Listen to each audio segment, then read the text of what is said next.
All right, guys, so in chapter 3, we took a look at simple resistive circuits, and the basic idea was instead of just going through KVL, KCL, and Ohm's law to set up a large system of equations, we wanted to simplify our circuit as much as possible before we actually started analyzing it. This leads us directly into chapter 4, in which we develop many more techniques of circuit analysis. Right, so this section is going to be on section 4.2, in which we introduced a new generalized technique of circuit analysis. This is called the node voltage method.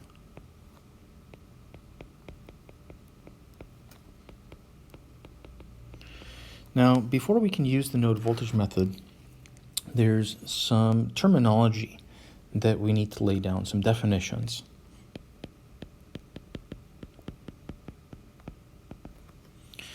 The first definition is one that we've encountered before.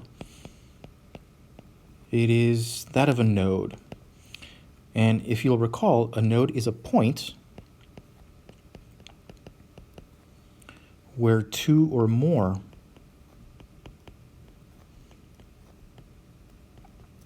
circuit elements join.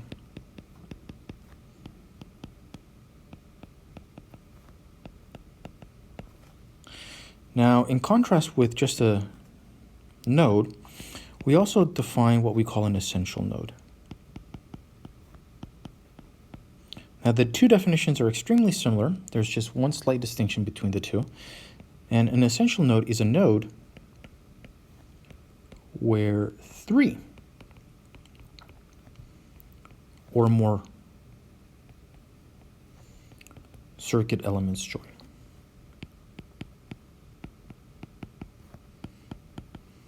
Now, you might be wondering, why do we make a big distinction between a node and an essential node? And it has to do with solvability. Remember, whenever you have an algebraic system of equations, you need as many independent equations as you happen to have unknowns. So in any circuit, you need as many equations as you happen to have essential nodes to be able to solve the system obtained using the node voltage method.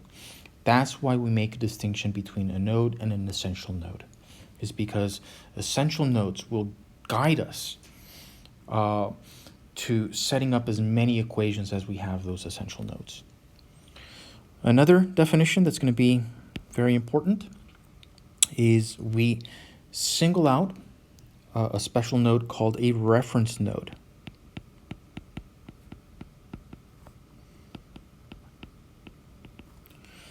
This is typically an essential node.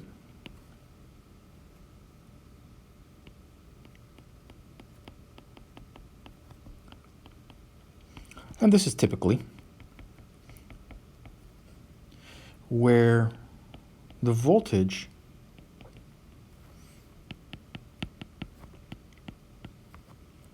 has been chosen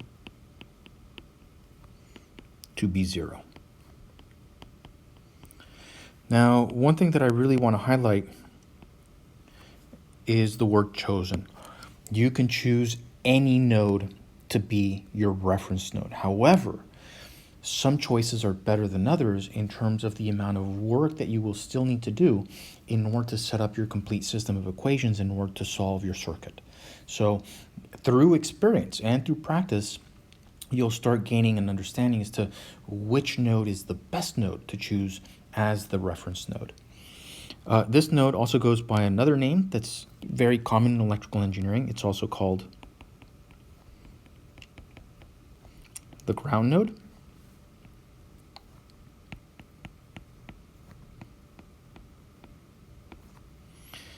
And the symbols that we have in order to denote this ground node vary from textbook to textbook. So suppose that you have a node here. If you actually see a little symbol like this connected to that node, or a little symbol like that, that means that the entire node is the ground node. That means that the node voltage there at the ground node has been chosen to be 0 volts.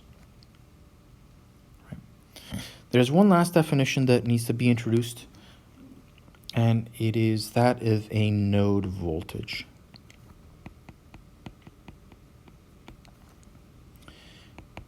The node voltage is the rise, or the voltage rise, from the reference node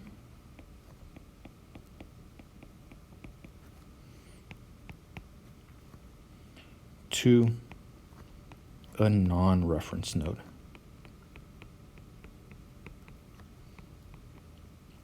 Any other node whatsoever. And in the wording of this, one of the most important words in this definition is the voltage rise.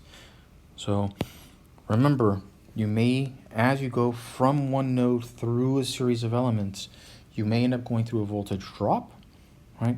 But if you go through a voltage drop, you can turn it into voltage rise by switching the sign of the node voltage there, and you can actually calculate what that node voltage is. We will see some examples of this, but these definitions need to be here before we can actually talk about the node voltage method in particular.